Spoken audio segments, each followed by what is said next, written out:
مجھ پر میرے پیر و مرشد حضور تاج الشریعہ علیہ رحمت و رضوان کا فیضان بھی ہے۔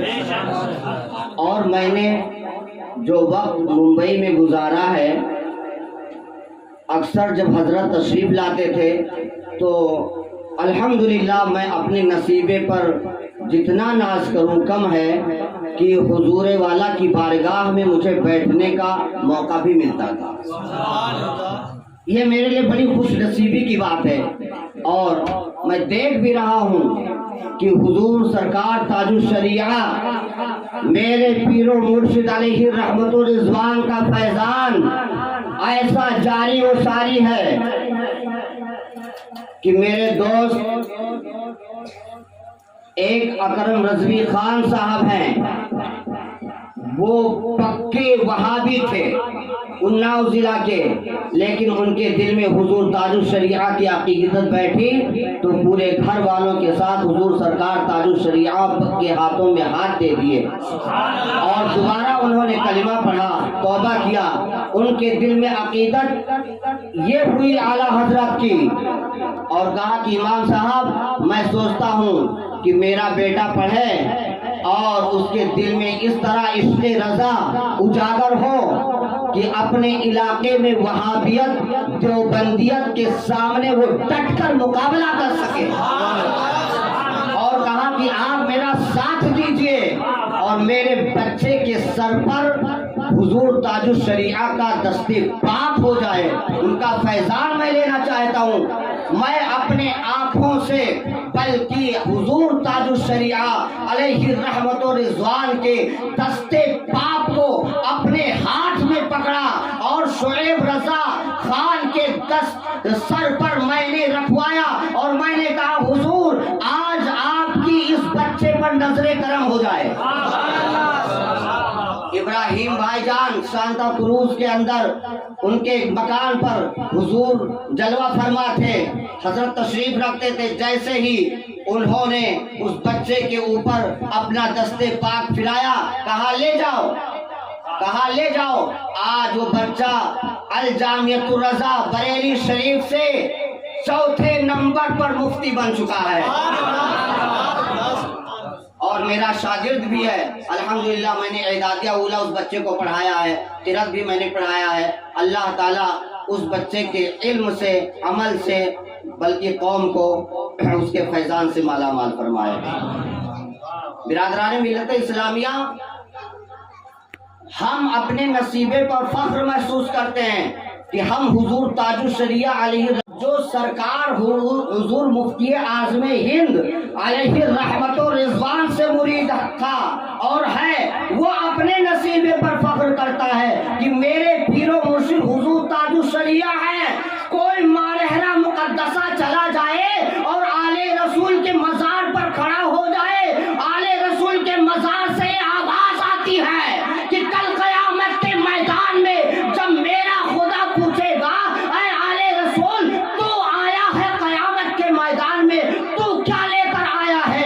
تمام لوگ اپنے پیر و مرشد پر فخر کرتے ہیں، میرا پیر حضور تاج الشریعہ ہے، میرا پیر جو ہے حضور مفتی اعظم ہند ہے، میرے پیر اور حضور اشرف العلماء ہے۔ تمام سجد زادوں کی بات آتی ہے، لیکن جب انہی سجد زادوں میں سے ایک مالہرہ مقدسہ کی ذات آلِ رسول ہے، ان سے قیامت کے میدان میں پوچھا جائے گا تو وہ فرماتے ہیں اور وہ بیان کرتے ہیں، جب اللہ تعالیٰ مجھ سے پوچھے گا تو کیا لے کر کے آیا ہے، سارے لوگ تو اپنے اپنے پیر کا ذکر کرتے ہوں گے، تو بتا کیا لے کر آیا ہے؟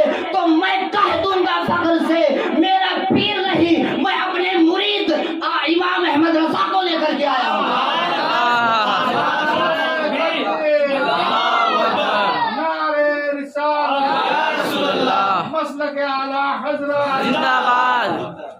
اعلیٰ حضرت کے عشق کو اپنے دل میں موجزن کر لو، ورنہ ہر دور میں فتنے مچے ہیں، ہر دور میں فتنہ مچا ہے اور اس فتنے کا جواب بھی دیا گیا ہے، لیکن وار اعلیٰ حضرت عظیم البرکت آپ نے وہابیوں، دیوبندیوں، قادیانیوں، رافضیوں، تمام فرقے باطلہ کا اعلی حضرت عظیم البرکت ہندوستان میں رہ کر کے تنہا سارے فرقے باطلہ کا مقابلہ کر رہے تھے. آپ بتاؤ اعلیٰ حضرت کا کون ساتھ دے رہا تھا؟ اعلیٰ حضرت خود فرماتے ہیں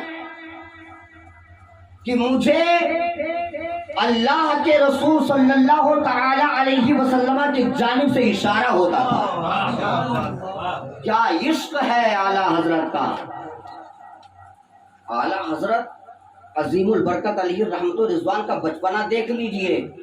صرف میں دو جملوں میں اسے سمیٹ دیتا ہوں کہ بچپن کا زمانہ ہے. حضور اعلیٰ حضرت عظیم البرکت علیہ رحمت و رضوان نے روزہ رکھا، اور جب روزہ رکھا پورے گھر والے روزہ تھے. فرنی کا پیالہ تیار کیا گیا اور ایک کمرے میں سجا دیا گیا. ایک طرف سے آپ کے والد محترم وہ بھی اللہ کے ولی، آپ کے دادا تو قطب الوقت. اللہ اکبر، کیا شان ہے اس گھرانے کی. جدھر دیکھو کوئی حافظ، کوئی قاری، کوئی عالم، کوئی مفتی، کوئی اللہ کا ولی، کوئی قطب الوقت. اعلیٰ حضرت عظیم البرکت علیہ رحمت و رضوان کو آپ کے والد محترم اس کمرے میں لے کر کے جاتے ہیں. دوپہر کا وقت تھا. کہا بیٹا افطار کر لو. کہا اے ابو میں روزہ سے ہوں. کہا بیٹا یہاں کوئی نہیں دیکھ رہا ہے، میں نے کمرے کے دروازے کو بند کر دیا ہے، اور بچوں کا روزہ ایسا ہی ہوتا ہے. تو کہا اے میرے والد محترم، کوئی دیکھے یا نہ دیکھے، میں نے جس کے نام سے روزہ رکھا ہے وہ تو میرا پاک پروردگار دیکھ رہا ہے. آپ کے والد محترم کے آنکھوں سے آنسو رواں دواں ہو گئے، اور روتے ہوئے فوراً آپ نے حضور اعلیٰ حضرت علیہ رحمت و رضوان کو چھوڑ دیا اور دروازہ کھول دیا. کہا بیٹا اب اس کے اوپر میرا کوئی جواب نہیں. اعلیٰ حضرت کی شان وہ شان ہے کہ جب تصوف کی دنیا میں ڈوب جائیں، جب اللہ کے رسول کے عشق میں محو ہو جائیں، گم ہو جائے اعلیٰ حضرت، تو کہتے ہیں یا رسول اللہ اٹھا دو پردہ، اٹھا دو پردہ، دکھا دو چہرہ. اٹھا دو پردہ، دکھا دو چہرہ، کہ نور باری حجاب. روتے ہوئے کہتے ہیں یا رسول اللہ اٹھا دو پردہ، دکھا دو چہرہ، کہ نور باری حجاب میں ہے. زمانہ تاریک ہو رہا ہے کہ مہر کب سے نقاب میں. تو آقا کے مزار مقدس سے اعلیٰ حضرت کو آواز آئی. میں تصوف میں بول رہا ہوں اس جملے. کہا اے احمد رضا اٹھا دوں پردہ، احمد رضا اٹھا دوں پردہ، دکھا دوں جلوہ. کب آؤ گے جلوہ دیکھنے کے لیے؟ تو اعلیٰ حضرت اسی عشق میں ڈوبتے ہوئے جب مدینہ المنورہ پہنچے تھے اور پڑھنا شروع کیا کعبے کے بدر الدجا تم پہ کروڑوں درود، طیبہ کے شمس الضحیٰ تم پہ کروڑوں درود، سے نیہا ہو بھلا جب نہ خدا ہی چھپا تم پہ کروڑوں درود. مصطفیٰ جان رحمت پہ لاکھوں سلام، شمع بزم ہدایت پہ لاکھوں سلام. ہم غریبوں کے آقا پہ بے حد درود، ہم فقیروں کے سرورت پہ لاکھوں سلام. حضور کے عشق میں کھو گئے، حضور کے عشق میں کھو گئے اعلیٰ حضرت. اور میرے آقا نے ان کو دعوت دی، آ جاؤ جلوہ دیکھنے کے لیے. اٹھا دوں پردہ، دکھا دوں جلوہ، آ جاؤ. اعلیٰ حضرت عشق میں ڈوبے ہوئے روضہ رسول اللہ کے قریب تھاڑے مار مار کے رو رہے ہیں. اور اعلیٰ حضرت عظیم البرکت کو روتے ہوئے ان لوگوں سے کتابوں میں پڑھو، سنو علماء سے جنہوں نے حضور اعلیٰ حضرت کو نبی کے عشق میں روتا ہوا دیکھا ہو۔ بلال کے عشق کو دیکھا آپ نے، کتابوں میں پڑھا ہوگا، علماء سے سنا ہوگا کہ ملک شام میں آپ آرام کر رہے تھے۔ یہ بات یہیں روک دیتا ہوں، بہت ٹائم ہو رہا ہے، بس 2 منٹ۔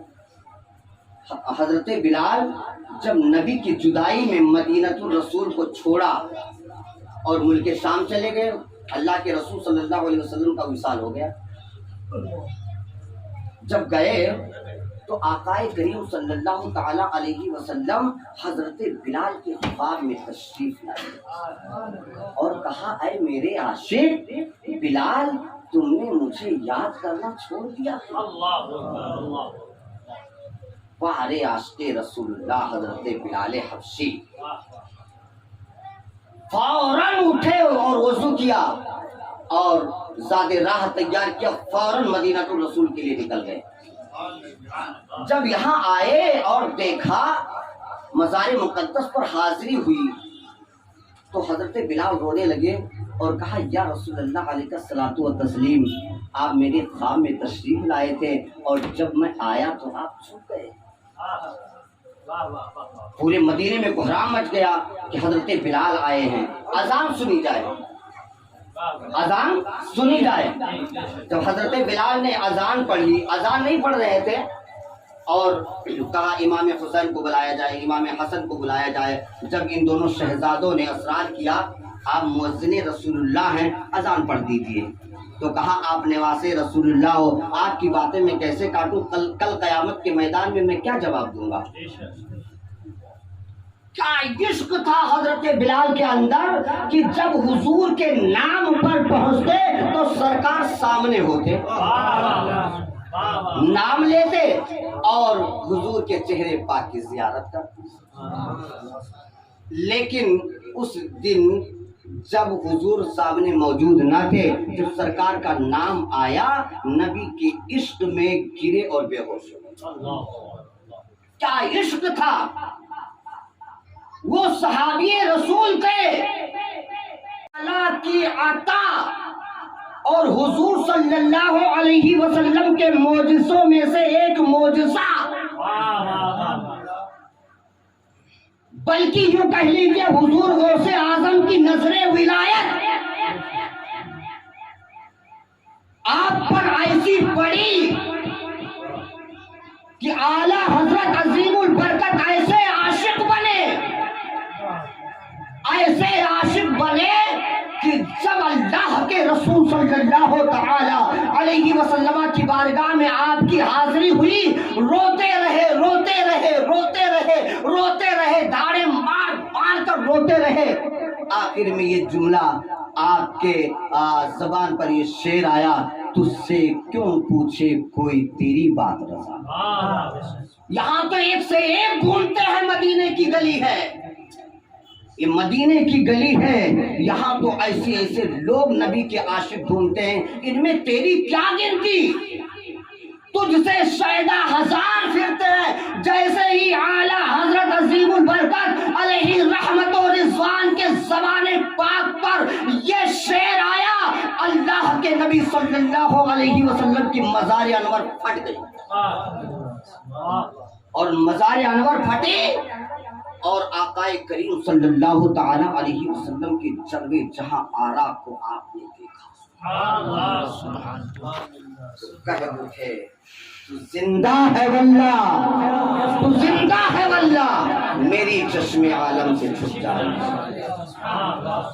اور کوئی غیب کیا تم سے نہا ہو بھلا، جب نہ خدا ہی چھپا، تم پہ کروڑوں درود۔